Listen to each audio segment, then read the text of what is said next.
The word is improve. म्हणजे to get better. सुधारणा करणे. Let's use this word in a sentence.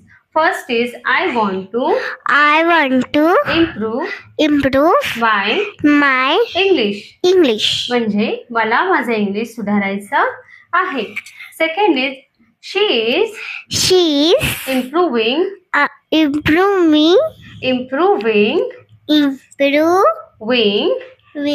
every day. म्हणजे ती दररोज सुधारते आहे. Third is practice helps you improve. म्हणजे सराव तुम्हाला सुधारायला मदत करतो. Fourth is I need to improve my speaking skills. म्हणजे मला माझं बोलण्याचं कौशल्य सुधारायचं आहे. Like, share and follow for more.